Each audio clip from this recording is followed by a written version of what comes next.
sistema digestivo.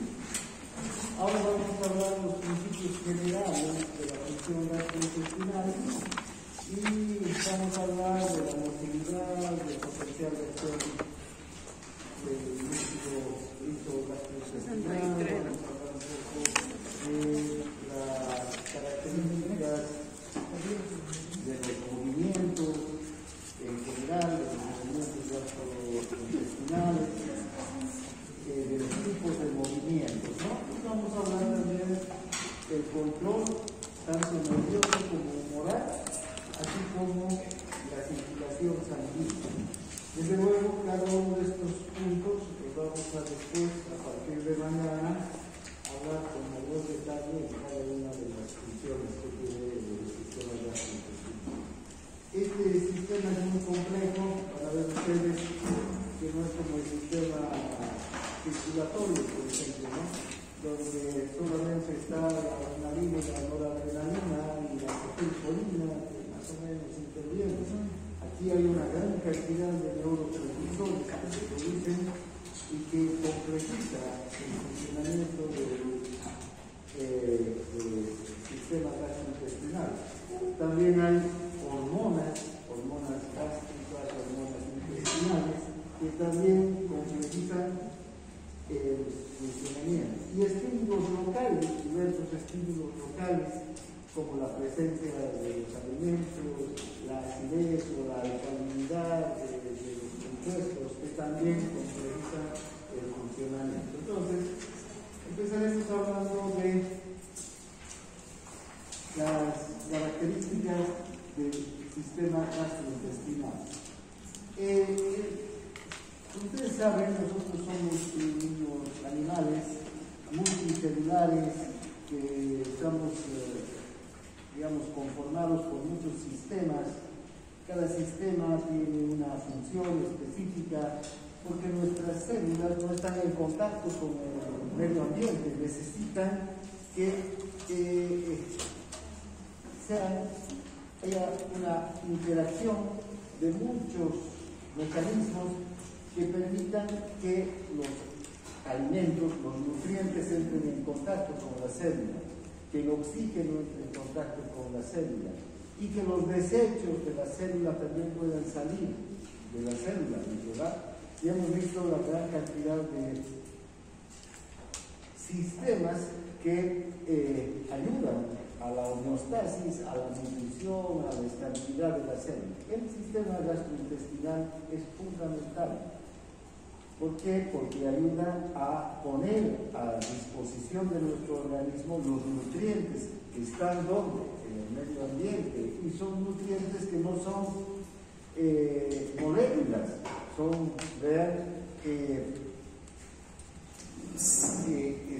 alimentos como los vegetales. Nosotros cuando consumimos nutrientes, ¿cómo lo hacemos? En forma de una papa, de un pedazo de carne, de una manzana, pues, ¿verdad? No es la molécula, no consumimos una molécula de glucosa, no consumimos una molécula de aminoácidos. Comemos una manzana, comemos un pedazo de carne, tomamos un vaso de leche. Entonces, el transportar esos nutrientes hasta el sitio de absorción es una función de este sistema. Vean nosotros dónde ingerimos o dónde introducimos los nutrientes, en la boca. Y desde la boca hasta el sitio de absorción, que es el intestino, los nutrientes tienen que ser transportados. Entonces, una de las funciones del sistema gastrointestinal es el transporte de los alimentos, el tránsito de los alimentos. Por otro lado, estos alimentos están en forma de vegetales, de tejidos animales, que no solo pueden ser directamente absorbidos, tienen que ser digeridos. ¿Y qué es la digestión? La hidrólisis de las macromoléculas en moléculas sencillas, fáciles de ser absorbidas. Fíjense, entonces una manzana, un pedazo de carne o un vaso de leche tiene que ser convertido en ¿qué? En glucosa, en fructosa, en aminoácidos, en ácidos grasos, para que recién puedan ser absorbidos. Esa función de digestión es otra función esencial del tubo digestivo, y lo hace mediante la secreción de diferentes jugos que tienen fundamentalmente enzimas. Las enzimas son las estructuras químicas capaces de producir ese hidrógeno. Después está la absorción, y la absorción la tienen que realizar células especializadas. Estas células especializadas son especializadas porque tienen que tener medios de transporte para absorber agua, iones, glucosa, aminoácidos, ácidos grasos, porque si no disponen de esos medios de transporte no pueden absorber, ¿verdad? Luego, una vez que se han absorbido, estos nutrientes tienen que entrar a la circulación. Y el sistema digestivo, en especial el intestino, tiene un mecanismo a nivel de las microvelocidades y de las velocidades que permite que los nutrientes pasen a la sangre y puedan ingresar a nuestro organismo a través de un complejo red de venas que terminan en la vena porta, luego al hígado, y del hígado recién ingresan al organismo. En el hígado van a ser todavía metabolizados muchos alimentos, van a ser procesadas muchas sustancias que podrían causarnos daño. Por eso es que no entra directamente al organismo todo lo que absorbe el intestino. Primero tiene que pasar por ese sistema circulatorio, en especial el sistema venoso que recoge desde los intestinos todo lo que consumimos. También tenemos un sistema de linfáticos especializados en qué? En absorber ácidos grasos, porque los ácidos grasos no se absorben en la célula epitelial y pasan a la sangre, sino primero se absorben y pasan al sistema linfático, y después del sistema linfático recién van a llegar a la sangre. Vean también otro mecanismo especializado que tiene el tubo digestivo. Y finalmente están el control de todas estas sustancias, de todas estas funciones. Si cuando nosotros empezamos a comer, incluso antes de que empecemos a comer, ya se ponen en marcha muchos mecanismos nerviosos, mecanismos hormonales. Entonces, vamos a ver que cuando se produce la secreción de jugo gástrico, incluso producimos jugo gástrico antes de haber dado un mordisco a un alimento. De solo ver u oler el alimento, ya nuestro estómago empieza a producir jugo gástrico. ¿No les pasa?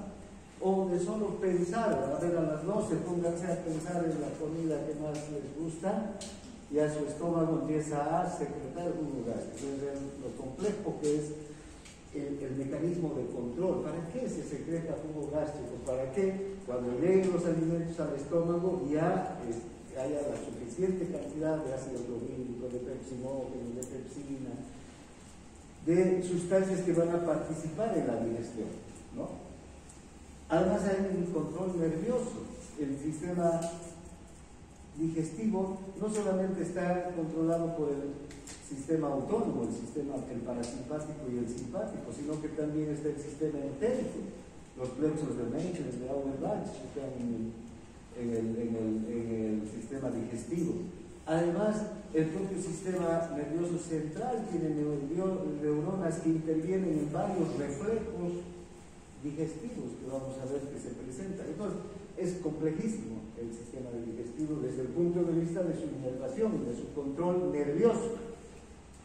Y por otra parte también está el control hormonal.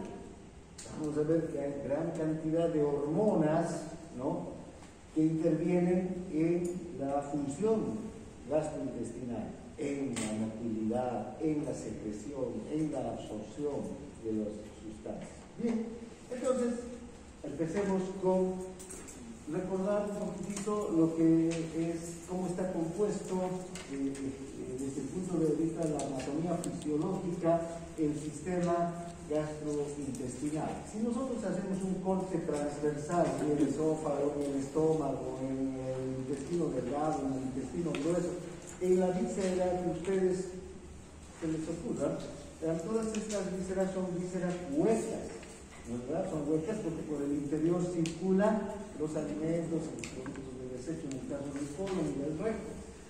Estas vísceras huecas todas tienen una estructura similar. Va a variar desde luego la característica de cada una de estas estructuras dependiendo del segmento, en el esófago, en el estómago, en el intestino delgado, pero todas tienen esta misma estructura, básicamente. Si vamos de afuera hacia adentro, tenemos primero una capa serosa, ¿no? El peritoneo, que cubre a las vísceras y que les protege de la pared abdominal, permite el movimiento de las vísceras con facilidad, etc. El peritoneo, o sea, capa serosa, la primera capa que encontramos aquí, la más externa. Ya sabemos que el peritoneo tiene una capa visceral, una parietal y un espacio virtual, igual que la pleura que vimos el otro día, ¿no? Exactamente igual funciona el peritoneo. Luego viene la capa muscular longitudinal. Esta es una capa de músculo liso longitudinal, es decir, las fibras están en sentido longitudinal, son fibras largas. Estas fibras ayudan más que nada al transporte del contenido gastrointestinal y de todo el tubo digestivo. Después está la capa muscular circular. Son fibras más cortas dispuestas en sentido circular alrededor, digamos, de la víscera, y este músculo tiene otra función, ayuda a los movimientos de contracción y de mezcla, ¿no? Porque son el movimiento de tránsito, el movimiento de transporte de alimentos es diferente que el movimiento de mezcla de los alimentos. Luego está la capa submucosa. Esta capa submucosa es una capa que está entre la capa muscular circular y la mucosa, y generalmente en esta submucosa están los vasos sanguíneos, ¿no? Que van a llevar flujo sanguíneo y para la sustancia, por ejemplo, para que las células mucosas puedan producir las sustancias que van a producir, como el tubo gástrico, el tubo intestinal, ¿verdad? Esas células mucosas tienen una función intensa, produciendo moco, produciendo enzimas digestivas que son parte de los jugos digestivos. Entonces, además recogen también todo lo que se absorbe. Entonces, esta capa submucosa es importante porque por ahí están los vasos sanguíneos, los vasos linfáticos, los nervios. Y finalmente está la capa mucosa. Esta capa mucosa es donde están las células, ¿sí? Las células que producen moco, las células que producen enzimas y las células que van a absorber todo el contenido de nutrientes que llega hasta el intestino. Bien, entonces serían básicamente esas las capas del tubo digestivo, en cualquier parte del tubo digestivo. Ahora, ¿qué características tiene el músculo liso gastrointestinal? El músculo liso gastrointestinal es un músculo liso, ¿recuerdan? Un músculo liso. Estas fibras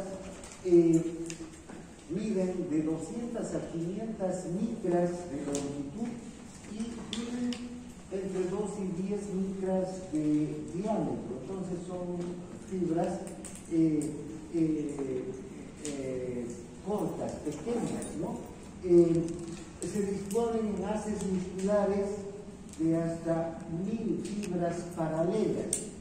Hay haces, como hemos visto, longitudinales de la capa externa del músculo músculo liso, y capas circulares, como son la capa interna del músculo liso, ¿no? Una es una capa longitudinal y la otra es una capa circular.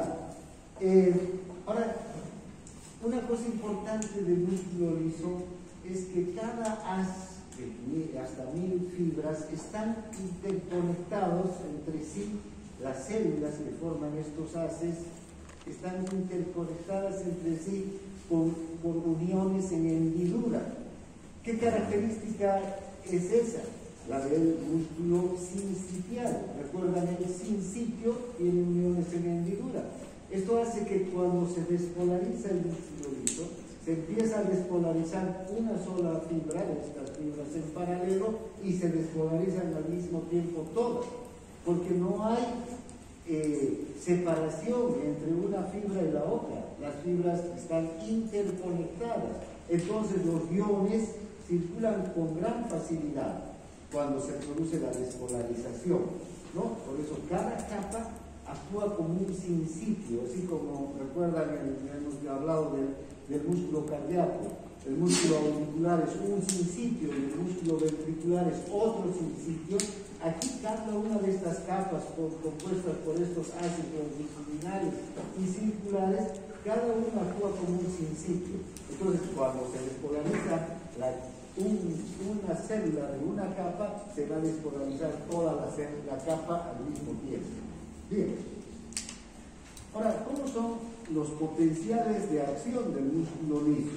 Vean, en el músculo liso podemos encontrar, cuando hay una actividad eléctrica, dos tipos de ondas eléctricas. Unas que son las ondas lentas y otras que son las ondas en espiga.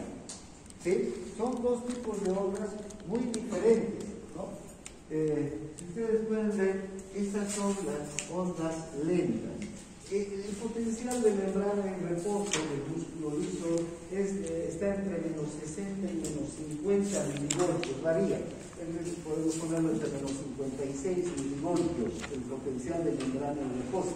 Esto quiere decir que es un músculo muy excitable, ¿no? Los músculos que tienen potenciales de reposo menos negativos son más excitables.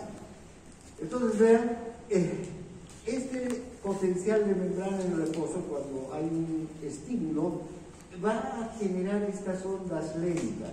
Pero fíjense, estas ondas lentas no son verdaderos potenciales de acción, ¿sí?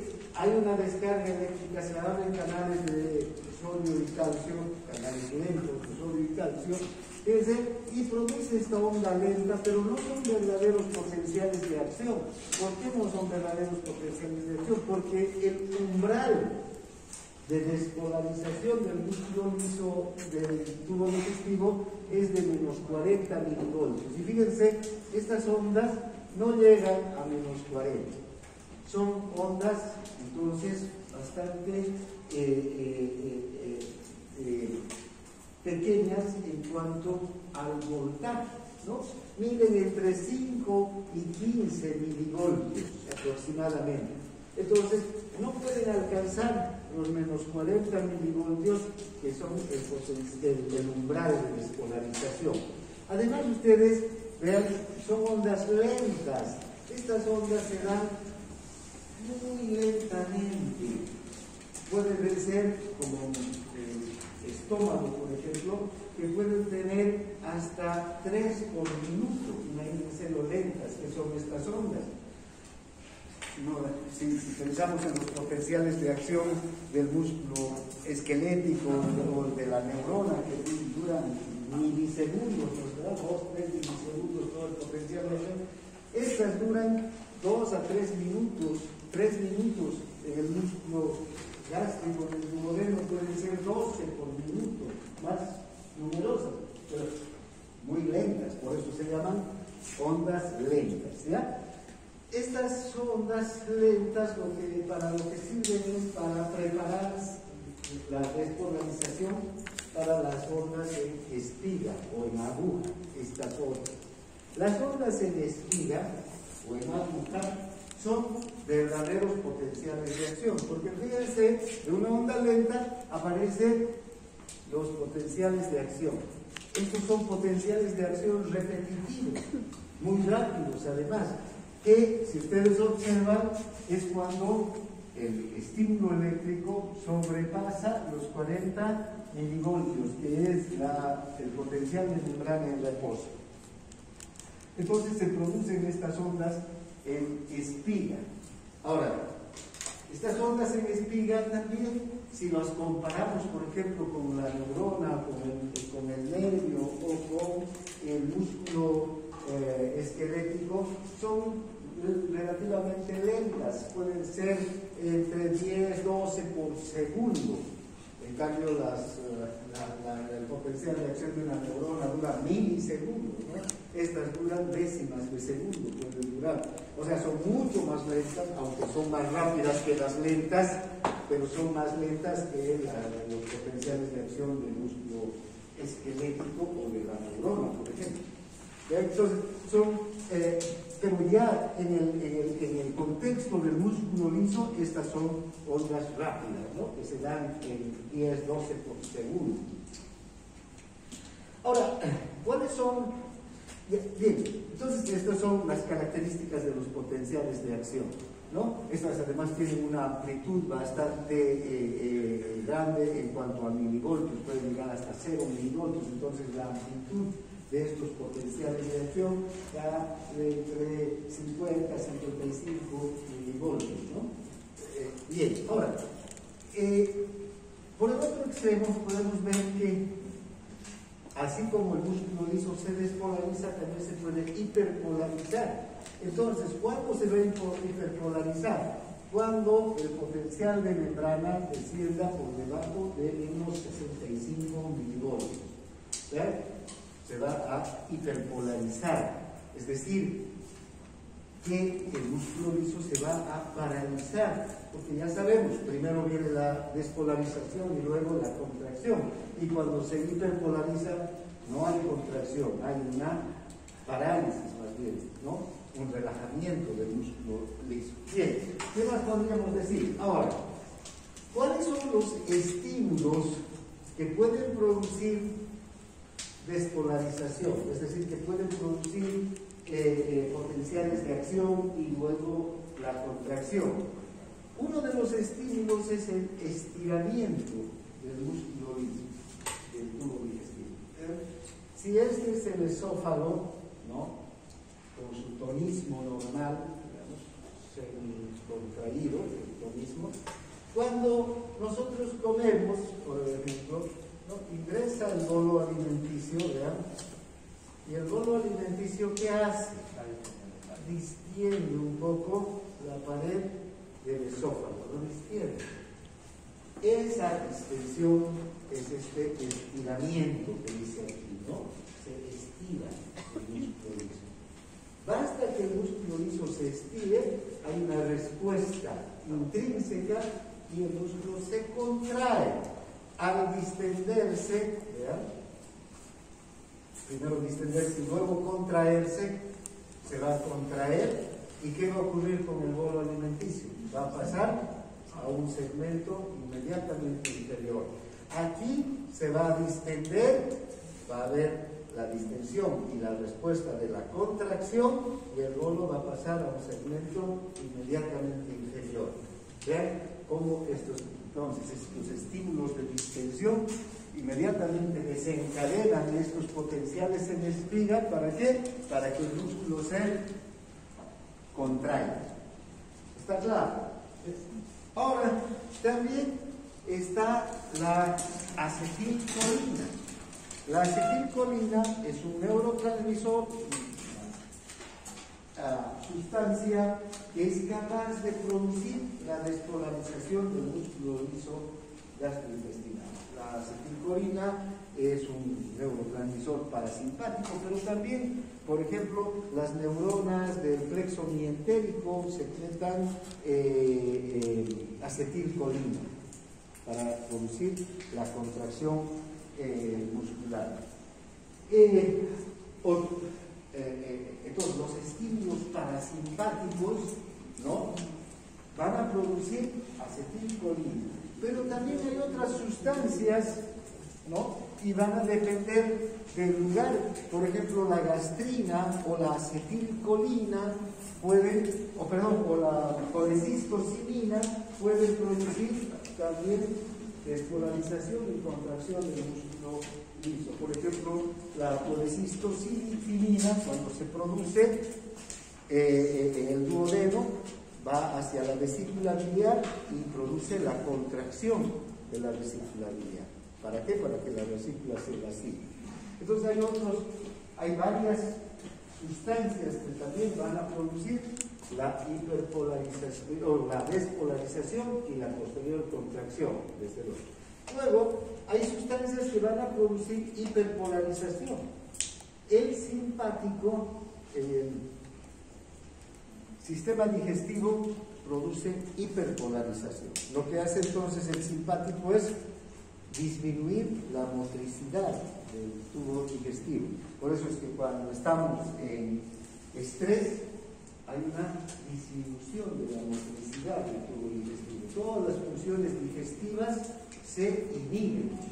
No solamente además la motricidad, sino también la secreción de sustancias digestivas también se van a inhibir durante una estimulación simpática, ¿no? De hecho, recuerdan, durante la estimulación simpática hay una vasoconstricción de las arteriolas que van hacia las vísceras. ¿Para qué? Para que vaya menos flujo sanguíneo.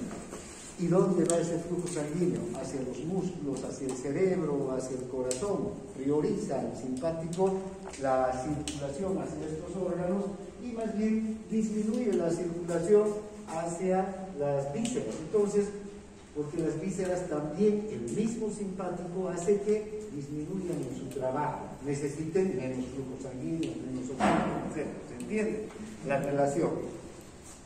¿No es verdad? Bien, entonces esas son las características de la actividad eléctrica del músculo liso.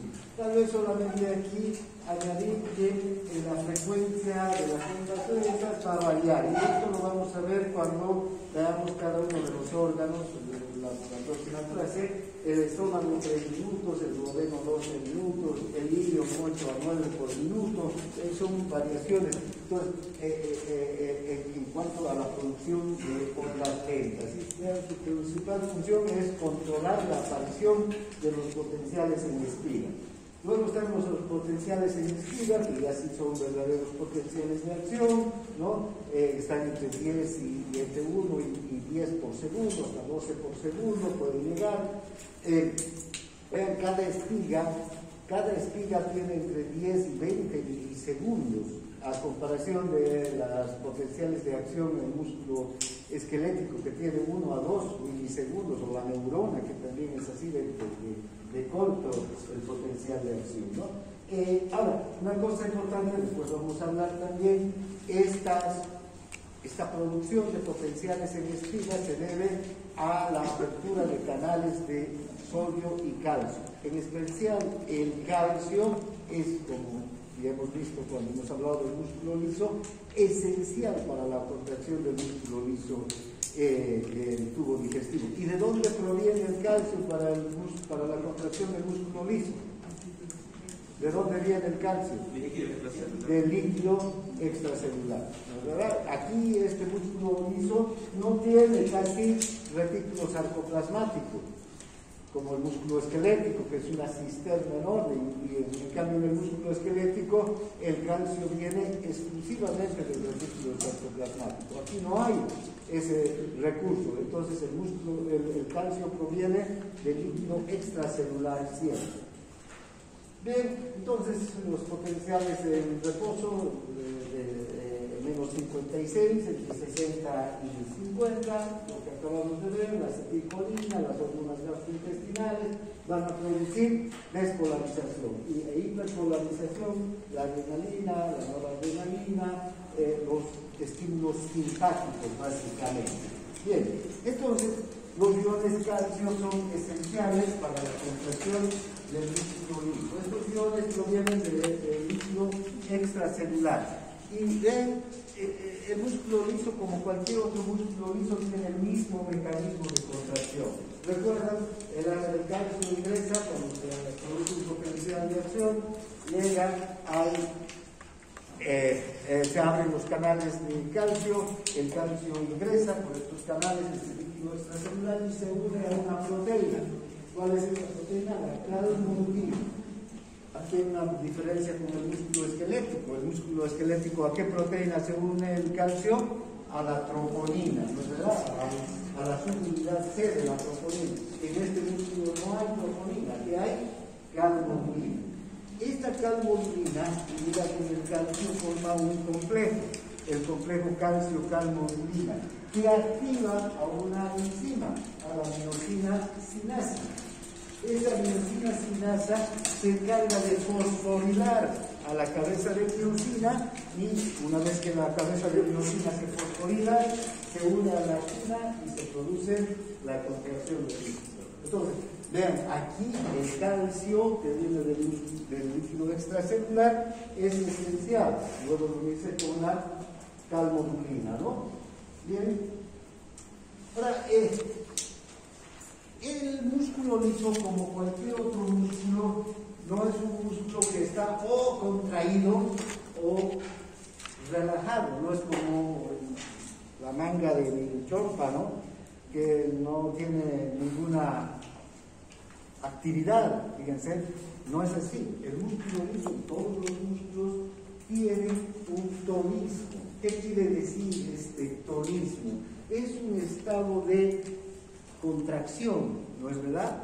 Un estado de contracción que se debe a que es un estado de contracción tónica, se dice, porque es un estado de contracción permanente. No está totalmente contraído, sino una semicontracción permanente.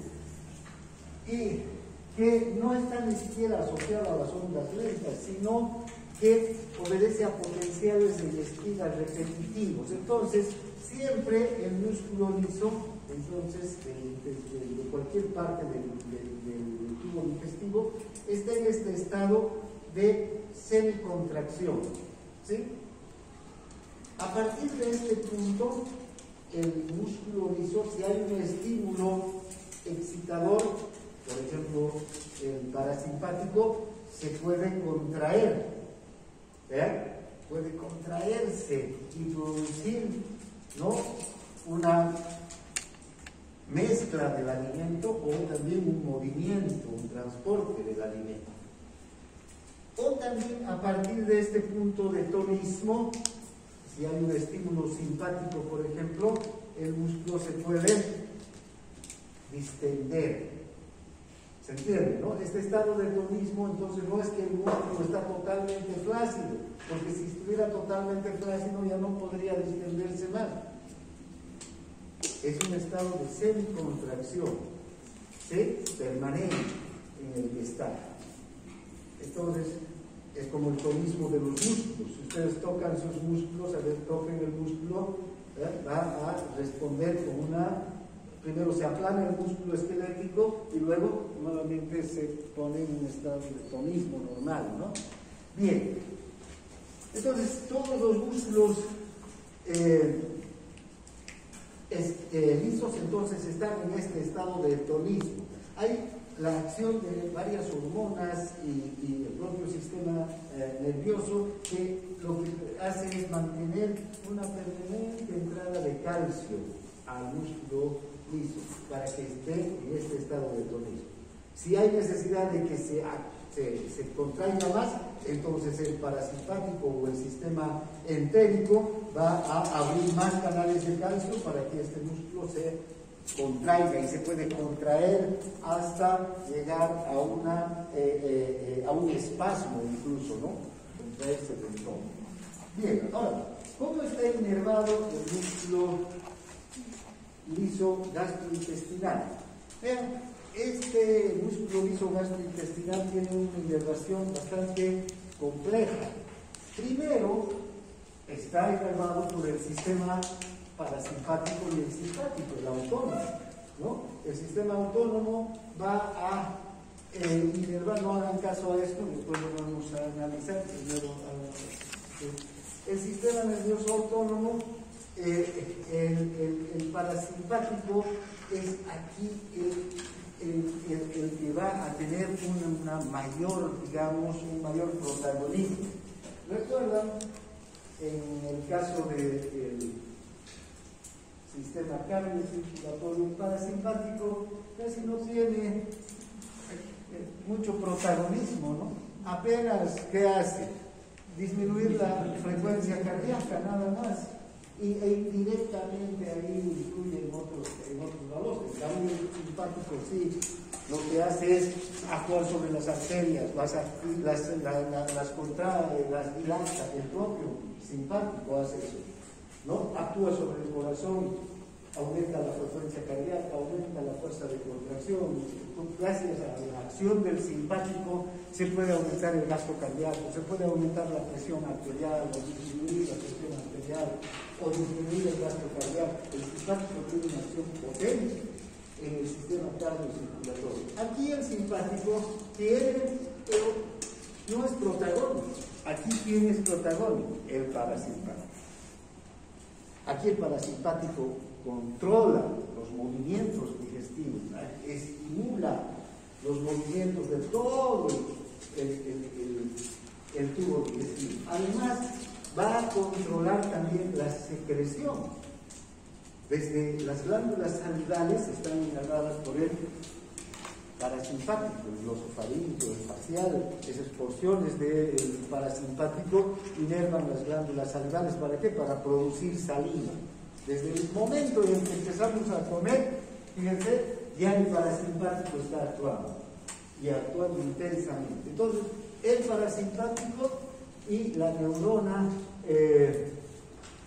preganglionar del parasimpático va a llegar hasta las neuronas postganglionares que están en las inmediaciones de la víscera, y ahí van a producir tanto aumento de la frecuencia de los movimientos como de las secreciones. ¿Sí? El simpático, con su neurona postganglionar que viene desde los ganglios hipogástricos, desde los satélites, va a actuar también produciendo una ligera inhibición en la secreción. ¿Sí? Es ligera inhibición, además, ni siquiera es muy potente.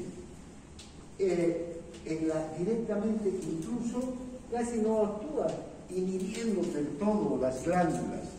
Donde sí tiene potencia de acción el simpático, al producir vasoconstricción. Si produce vasoconstricción en los vasos que llegan al tubo gastrointestinal, ¿qué va a ocurrir? No hay flujo sanguíneo, y esas glándulas, si no hay flujo sanguíneo, no tienen con qué producir. Por eso hay en realidad una inhibición en la secreción glandular, más que por una acción directa del simpático sobre las propias células glandulares, es por la inhibición o por la acción del simpático sobre los vasos sanguíneos, que los contrae y realmente reduce al mínimo el flujo sanguíneo para esas glándulas. Y a nivel del sistema motor, en el músculo liso, el parasimpático, aquí está el músculo liso, ¿no? Aquí está el músculo liso circular y aquí el longitudinal. A este nivel, el músculo liso, a este nivel, el simpático, lo que hace es disminuir los movimientos. Sí, disminuye los movimientos de todo el bien. Luego tenemos el sistema nervioso entérico. ¿Cuál es este sistema nervioso entérico? El sistema nervioso entérico está formado por unas células, unas neuronas, que solamente se dan a nivel del tubo digestivo. Este sistema nervioso entérico tiene neuronas que empiezan, son plexos, dos plexos, que empiezan en el esófago y terminan en el ano. ¿Sí? ¿Dónde está el sistema nervioso entérico? Un plexo, el plexo mientérico, o plexo externo también, o plexo de Auerbach, está entre la capa longitudinal y la capa circular del músculo liso. Este plexo, el plexo mientérico, es el que produce la contracción, estimula la contracción del músculo liso gastrointestinal, desde el esófago hasta el ano. Entonces, junto con el parasimpático, entonces, el plexo mientérico ayuda o estimula los movimientos. ¿Sí? Hay otro plexo dentro del mismo sistema entérico, vean, es el plexo interno, el plexo submucoso, el plexo de Meissner, también se llama este. Este plexo está a nivel de la submucosa. ¿Y qué es lo que hace este plexo? Estimula la secreción de moco, la secreción de enzimas. Entonces estimula la formación de todos los tubos gastrointestinales, los tubos digestivos. ¿Sí? Además, interviene también en el flujo sanguíneo, porque acabamos de decir que el simpático lo que hace es contraer, pero también sería ver cuando hay digestión, necesidad de aumentar el flujo sanguíneo durante la digestión a determinadas zonas del tubo digestivo, es este plexo submucoso o plexo de Auerbach, que va a regular la contracción de las arteriolas para que llegue más flujo a las glándulas que van a producir más moco, que van a producir más enzimas, ¿no? Entonces tiene que haber también una regulación de la circulación, del flujo sanguíneo a este nivel, y de las dos cosas se ocupa el plexo submucoso. Entonces, tenemos ya el autónomo, ¿no? Y el sistema entérico. Pero además, fíjense, aquí hay estas neuronas. Estas neuronas son neuronas sensitivas. Entonces, estos son terminaciones neuronales que recogen la sensibilidad de la, digamos, de la pared, todo el tracto digestivo, de todas las vísceras del tracto digestivo. Entonces, esta sensibilidad es transmitida hacia, por una parte, las neuronas postganglionares del sistema simpático, ¿no? Hasta los ganglios simpáticos. Esto a través de estas terminaciones sensitivas. También pueden ir directo a la médula espinal. Neuronas sensitivas que llegan a la médula espinal y neuronas sensitivas que van hacia el parasimpático, ya sea el parasimpático sacro o el parasimpático encefálico. ¿Para qué sirven estas neuronas sensitivas? El sistema nervioso funciona en base a reflejos. Muchas de las funciones del sistema digestivo son reflejos, ¿ya?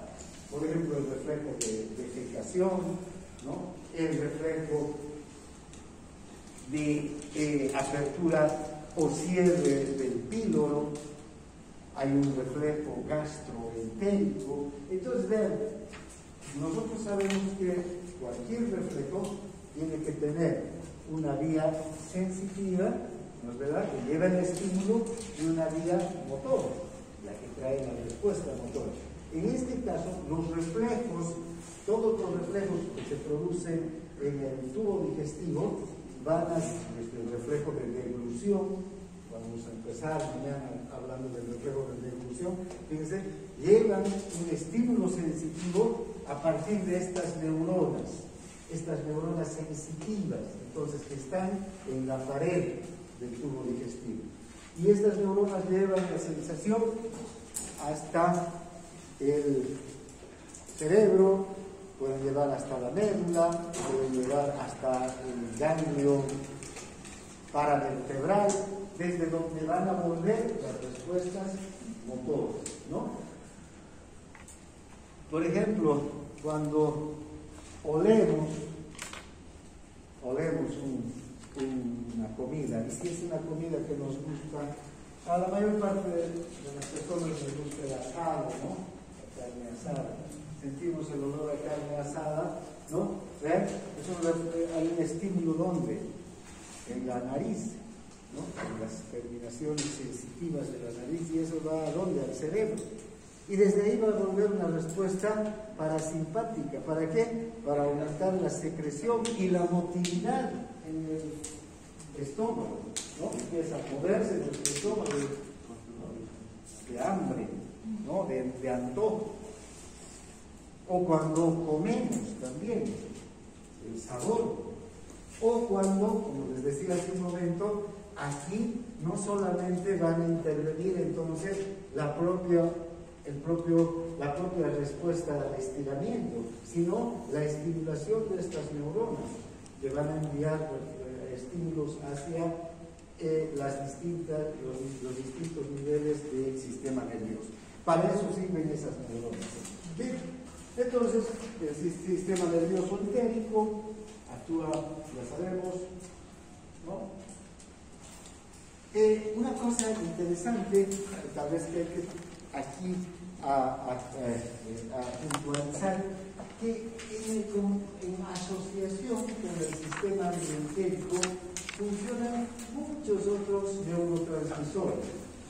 Vean, no vamos a entrar en detalle de todos estos neurotransmisores, pero está la acetilcolina, que ya sabemos es estimulante, que produce movimientos del músculo liso, que produce secreción de las glándulas, la noradrenalina, que produce inhibición más bien del movimiento liso, del músculo liso, el trifosfato de adenosina, que también va a producir vascularización, la serotonina, que tiene diversas acciones. La serotonina, por ejemplo, está involucrada en la apertura de el cierre, más bien, el cierre de el esfínter del esófago inferior, que se cierre este esfínter. Y también la misma serotonina sobre otros receptores lo que hace es estimular la contracción del músculo liso del estómago. Y además, sobre otros receptores puede estimular la dilatación del esfínter pilórico. ¿Sí? Para cuando el estómago está trabajando y está digeriendo. Es interesante cómo la serotonina, la dopamina también. De hecho, al año cuando vean farmacología, van a ver, por ejemplo, que estos fármacos que se utilizan para el vómito actúan sobre receptores de serotonina, de dopamina, que están en el tubo digestivo. Los vamos a tocar cuando veamos cada uno de estos órganos, ¿verdad? Luego está la colecistocilina. Esta es una hormona que se produce en el duodeno, ¿sí? Y esta colecistocilina, ¿cuándo se produce? Cuando comemos una comida grasa, cuando llega comida grasa al duodeno, pasa del estómago al duodeno grasa, inmediatamente se produce colecistocilina. ¿Y dónde va la colecistocilina? A la vesícula. ¿Y qué produce? Contracción. ¿Para qué? Para que la bilis llegue al duodeno y ayude a la digestión de las grasas. Pero también va al páncreas. Y en el páncreas ayuda a la secreción de suelo pancreático. Ya no va a tener motilidad, sino va a ser otro su mecanismo, ayudar a los ácidos pancreáticos a producir jugo pancreático. Fíjense, son hormonas que están interviniendo. Polipéptido intestinal vasoactivo, que también cuando llegan los alimentos va a actuar para que haya mecanismos de vasodilatación y vasoconstricción. La somatostatina, la hormona del crecimiento, también actúa a este nivel, ¿sí? Produciendo movimientos intestinales. Metroencefalina, levoencefalina, estos son opioides que también actúan para producir una disminución de los movimientos intestinales, actúan sobre los receptores kappa, sobre los receptores delta. Por eso es que cuando se utiliza, por ejemplo, morfina en el tratamiento de los pacientes que actúan sobre estos mismos receptores, por eso se llaman estos opioides. Estos son opioides endógenos, la morfina es un opioide exógeno. Cuando la morfina actúa sobre los mismos receptores kappa, mu, sobre los que actúan estos opioides endógenos, que producen estreñimientos, porque los paraliza todo el intestino. ¿Ven? Bien, entonces tenemos muchísimos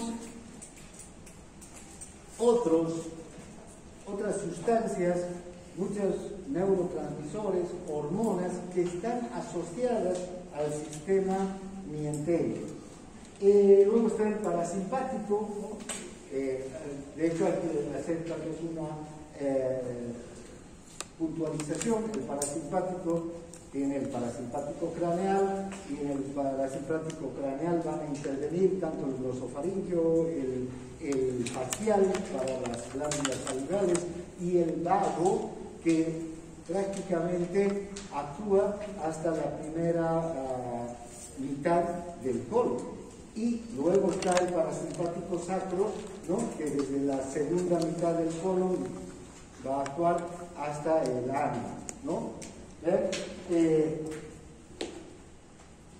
Y finalmente la inervación simpática, ¿no? A través de la noradrenalina y de la adrenalina, que prácticamente tiene un discreto efecto inhibidor sobre el músculo liso y efecto inhibidor sobre las neuronas del sistema mientero.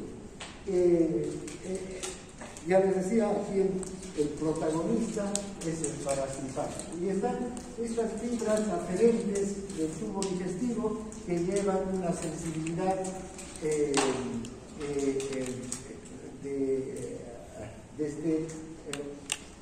llevan estímulos sensitivos desde la pared del tubo digestivo hasta la médula espinal, hasta los ganglios paravertebrales, hasta el encéfalo, ¿no? Para que haya respuestas en forma de reflejos. Y vean, tenemos varios reflejos, ¿no? Reflejos integrados por completo dentro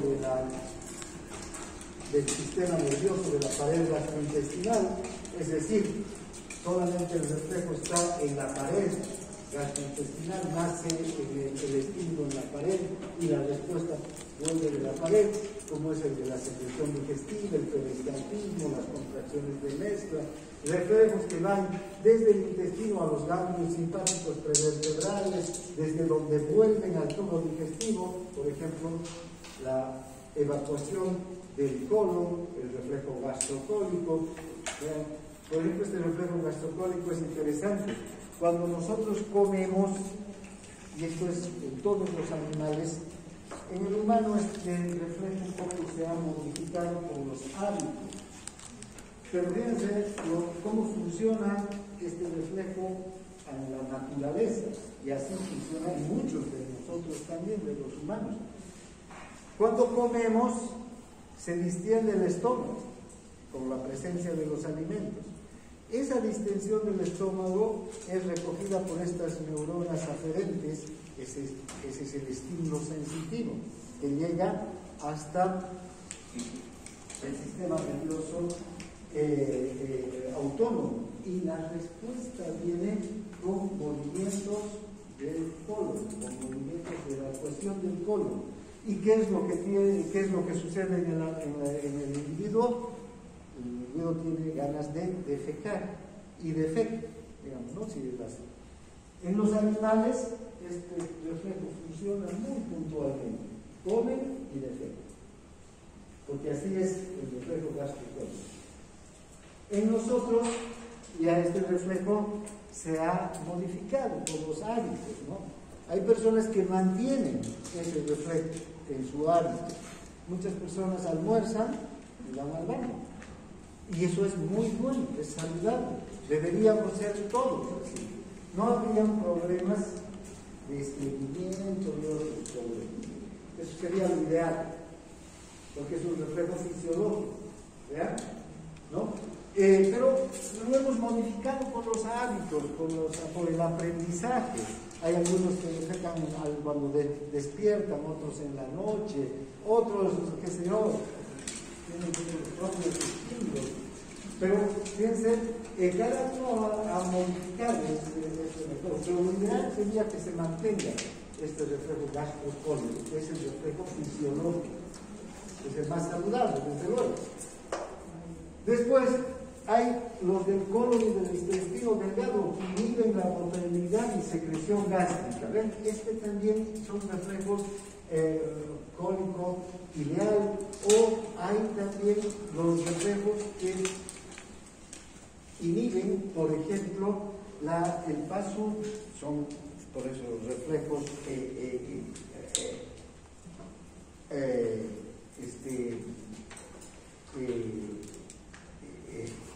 reversos, inversos, ¿no? ¿Qué quiere decir? Que cuando, por ejemplo, luego de que hemos comido, llegan los movimientos gástricos y se impulsa el quimo hacia el duodeno. Si este quimo está demasiado ácido, las neuronas sensitivas del duodeno perciben y llevan este estímulo hacia la médula, hacia el parasimpático, y desde aquí vuelve una respuesta para que el estómago baje en sus contracciones, cesen los movimientos. ¿Sí? Entonces el estómago deja de funcionar un rato hasta que este quimo es procesado. ¿Sí? Una vez que se procesa este quimo, inmediatamente vuelven los movimientos, si el quimo es demasiado ácido. Otra situación, si el quimo tiene mucha grasa, mucho contenido graso, ocurre lo mismo. Por eso es que cuando comemos una comida muy grasosa, ¿no?, muy abundante en grasas, tardamos en digerir. Por eso. En cambio, cuando comemos comidas que no tienen alto contenido graso y no son ácidas,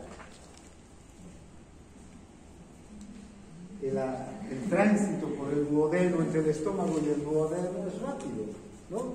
La digestión es liviana, fácil, ¿no?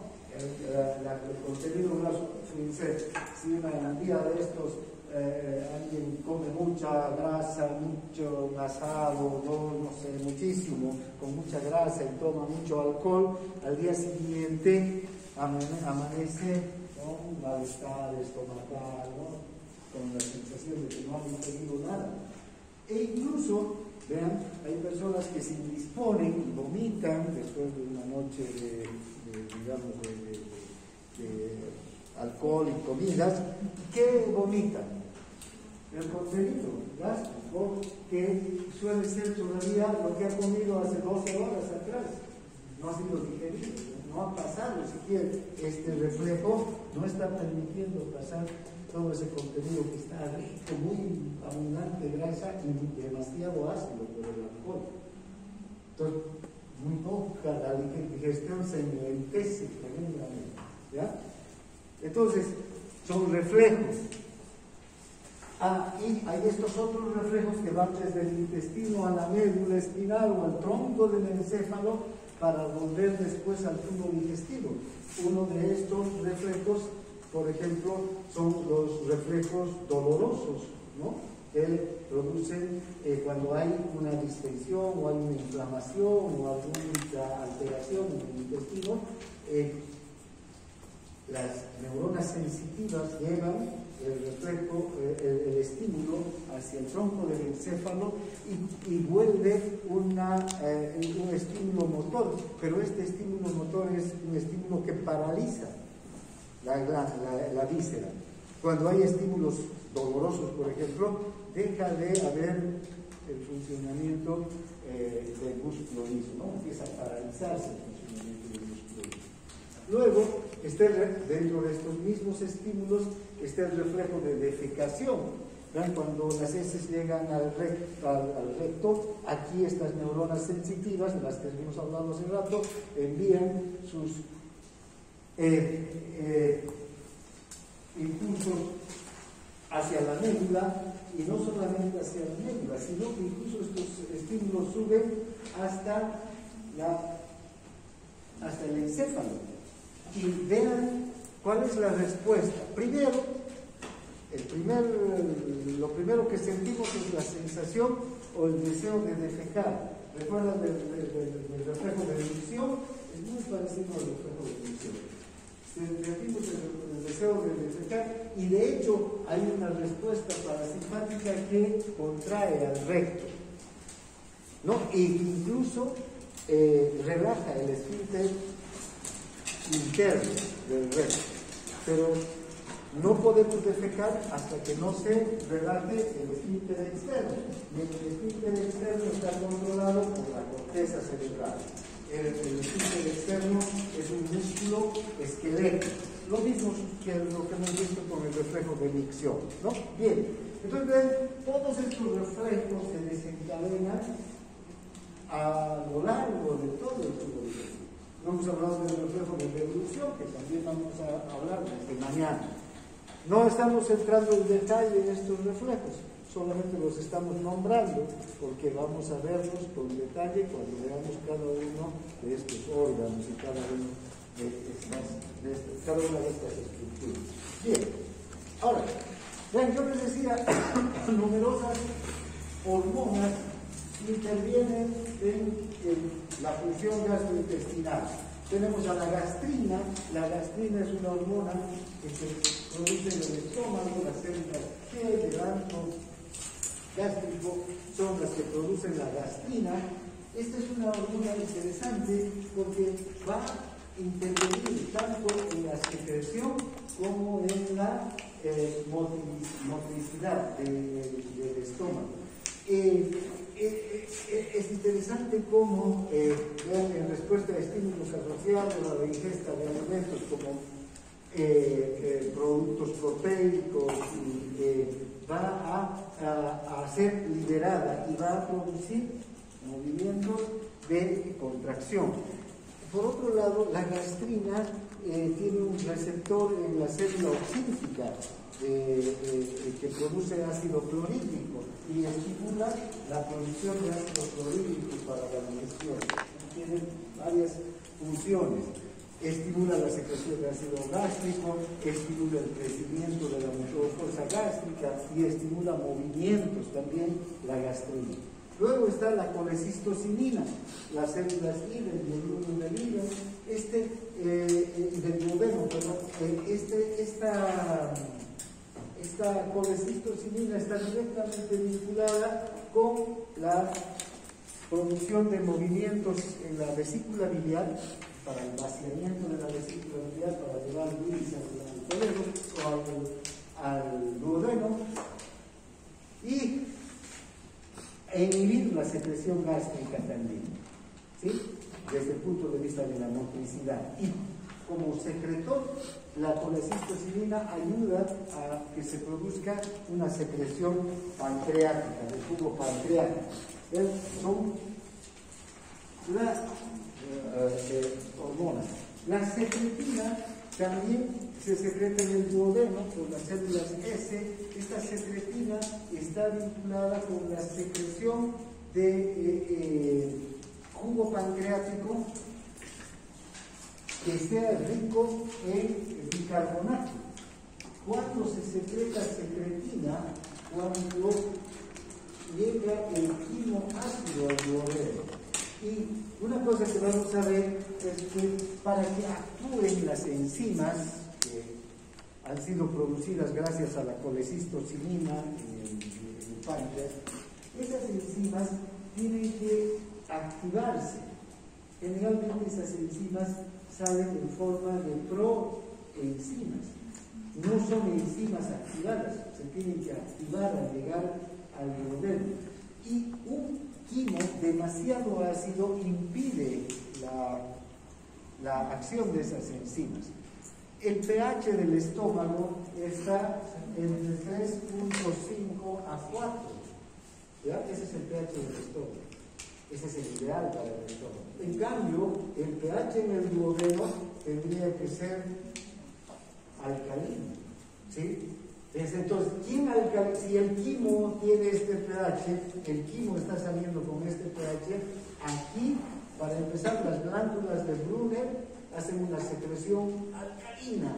Luego, esta secreción que llega desde el páncreas tiene que ser alcalina, con mucho contenido de bicarbonato, para neutralizar la acción del quimo. Y por otro lado, la bilis también llega al duodeno, como ustedes recordarán. También la bilis es alcalina. Entonces, gracias a todas esas secreciones es que se neutraliza al jugo gástrico en su acción ácida. Y pueden entonces recién las enzimas entrar en acción. La quitripsina, la quimiotripsina, esas van a actuar siempre y cuando este sea un ambiente alcalino. Por eso es que cuando llega el quimo, inmediatamente se secreta secretina, para que la secretina ayude a una secreción de un moco bien alcalino por el páncreas, ¿no? Este moco tiene mucho contenido de bicarbonato. El péptido inhibidor gástrico se secreta en la parte alta del tubo del intestino delgado también, en la parte del duodeno, del yeyuno. ¿Y qué es? ¿Qué hace? Inhibe los movimientos gástricos.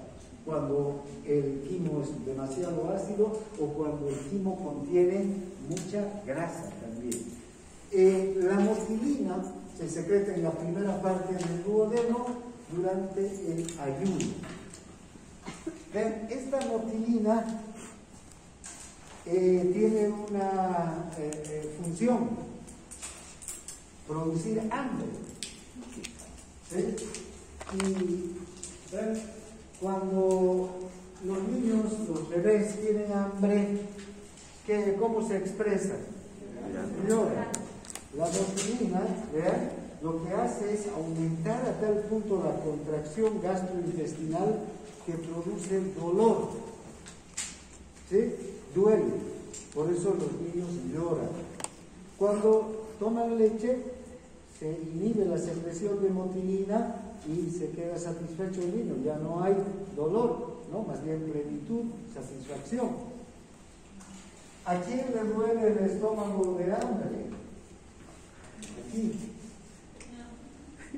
Debería ser a la mayoría de ustedes, a mí ya no, porque esa actividad de la motilina es potente en niños, en jóvenes, en adolescentes, ¿no? Y va perdiéndose ya con el paso de los años, ¿no? Y ya las personas mayores ya casi no tenemos una actividad tan intensa de la motilina, ya no nos duele el estómago de hambre, pero a los jóvenes les duele el estómago, porque necesitan comer. Fíjense, el hambre está vinculado mucho con qué, con la actividad que ustedes tienen. Los niños tienen una gran actividad metabólica, necesitan cada 3 horas la leche. Ustedes tienen también una gran actividad metabólica y conforme van pasando los años esta actividad metabólica va disminuyendo, entonces las necesidades del organismo disminuyen, ¿no? Entonces es normal, entonces acuérdense que cuando les duela el estómago el día a las 12, ¿quién había sido la causante? La motilina. Que es una hormona que estimula la motricidad gastrointestinal. Doctor, yo una pregunta, ¿altera en algo cuando, digamos, produce hambre a las 12, pero la persona, digamos, no come a las 12, sino come a las 3 o a las 5? Sí, bueno, después ya produces una cantidad de jugos gástricos que incluso se pasa el hambre a veces, ¿no? ¿Sí? Eso no quiere decir que después no vuelva con mayor intensidad, pero incluso se pasa, si no hemos comido a la hora prevista, y eso tiene que ver mucho también con la actividad cerebral.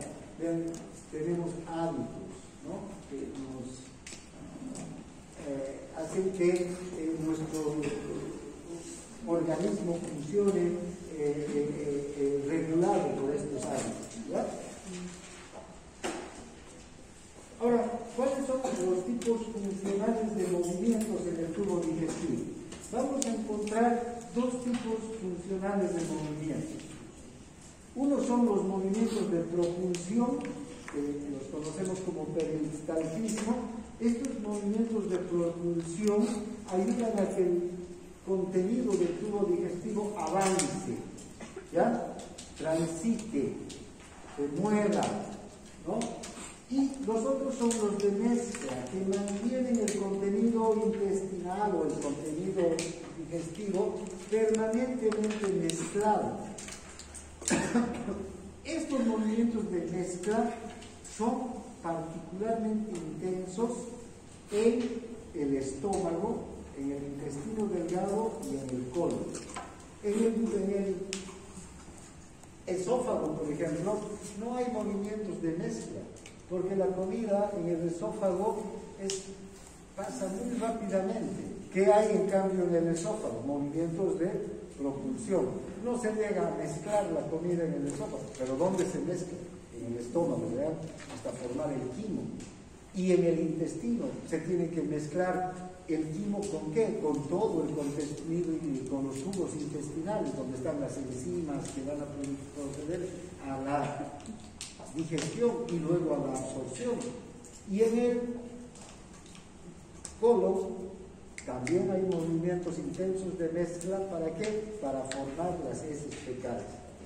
Entonces, son movimientos, y en cada uno de estos lugares, ¿ven? Los movimientos de mezcla son diferentes. En el estómago son movimientos que mueven, que proceden a licuar todo lo que comemos. En el intestino, en cambio, son movimientos que agitan el contenido intestinal, lo mezclan, ¿no? Y en el colon son movimientos de mezcla que se dice amasan, como si tuvieran una masa, ¿no? Con harina y agua para hacer pan. Así estos movimientos amasan las heces fecales hasta formar las heces fecales compactas, sólidas, fáciles de ser eliminadas. Es decir, cada movimiento de mezcla es diferente en cada órgano, porque cada movimiento de mezcla va a tener una función diferente, ¿no? Entonces, los movimientos peristálticos son los que van a ayudar a impulsar entonces los alimentos, ¿no?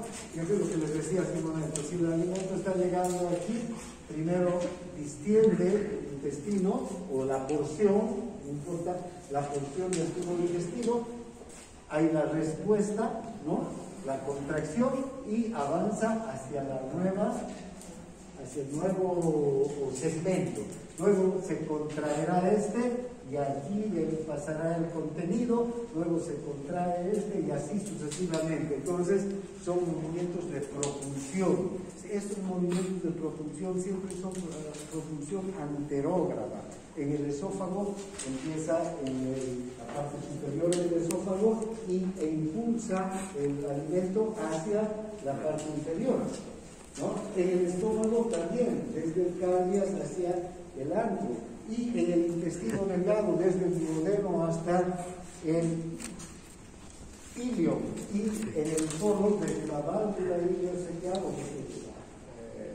desde el ciego, ¿no? Donde empieza la válvula iliocecal, desde el ciego hasta el recto, desde siempre hacia adelante. Son movimientos anterógrafos. Luego están los movimientos de mezcla. Estos son, como les decía, ya muy distintos en las diferentes partes, ¿no? Cada movimiento de mezcla tiene una característica diferente en el estómago, por ejemplo.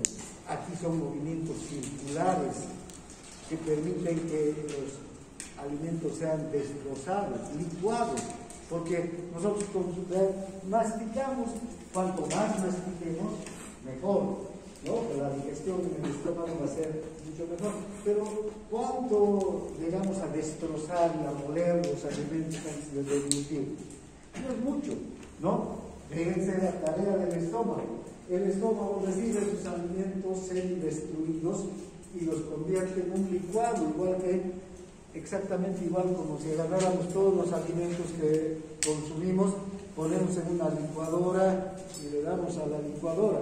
¿Qué queda? Un licuado, pues verdad, una pasta semilíquida. Exactamente eso hace el estómago. Esos movimientos del estómago son diferentes a los movimientos que hay en el duodeno, en el intestino delgado en general. Aquí el intestino delgado hace movimientos de mezcla que permiten que haya una agitación del contenido. Se agita el contenido intestinal. ¿Para qué? Para que la cantidad de quimo que está llegando del estómago se mezcle con la bilis, se mezcle con el jugo pancreático y con las propias secreciones intestinales. ¿Y qué hay en estas secreciones intestinales? Enzimas. Estas son las que tienen que unirse a cada molécula grande y formar moléculas más pequeñitas, ¿no? Se unen a los péptidos y los convierten en aminoácidos. Se unen a los disacáridos y los convierten en monosacáridos, listos para ser absorbidos. Y como les decía, en el estómago, en el colon, son diferentes. Vean, por la válvula hidrocecal pasa un líquido con todos los productos de desecho, con la cantidad de productos de desecho que podemos observar en heces fecales, pero esos contenidos de desecho que están en las heces fecales están muy diluidos en una gran cantidad de agua, ¿sí?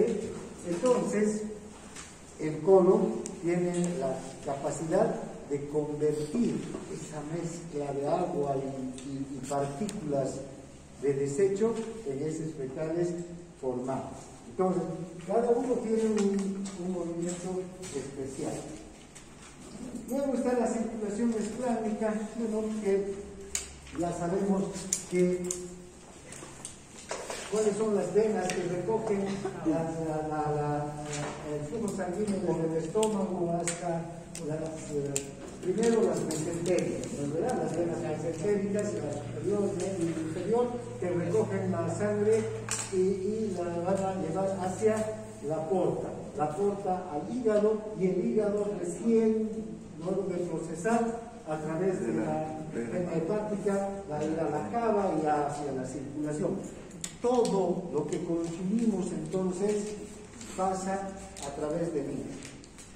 Y recuerden esto, en farmacología eso se llama el mecanismo del primer paso. Todos los fármacos que administramos por vía oral primero pasan por el hígado antes de ir hacia la sangre. Y en el hígado muchos fármacos ya son metabolizados por las enzimas hepáticas. Lo mismo sucede aquí con muchas sustancias que consumimos, ¿ven? Incluidos los fármacos. Tienen que pasar primero por el hígado antes de entrar. El hígado es una central metabólica, es un filtro, ¿no? Que ayuda a que todo lo que pase ya hacia la circulación sea aprovechable, ¿no? Bien.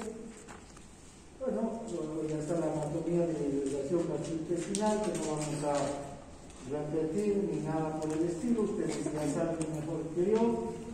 Y cuanto más haya, ¿qué sucede? ¿Qué efecto va a tener la actividad intestinal sobre su flujo sanguíneo? ¿Qué efecto tendrá?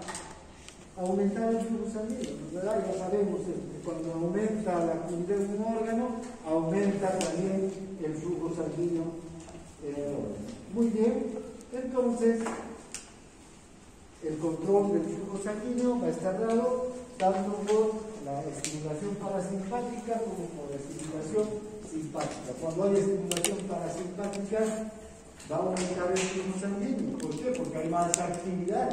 No porque el parasimpático actúe sobre los vasos, sino porque va a haber más actividad, va a haber movimientos y van a haber secreciones. En cambio, la estimulación simpática, cuando hay, por ejemplo, estrés, sí va a disminuir el flujo sanguíneo porque va a producir vasoconstricción. El simpático sí produce vasoconstricción. ¿Está claro, no? Bien, aquí quedamos. Nos vemos mañana.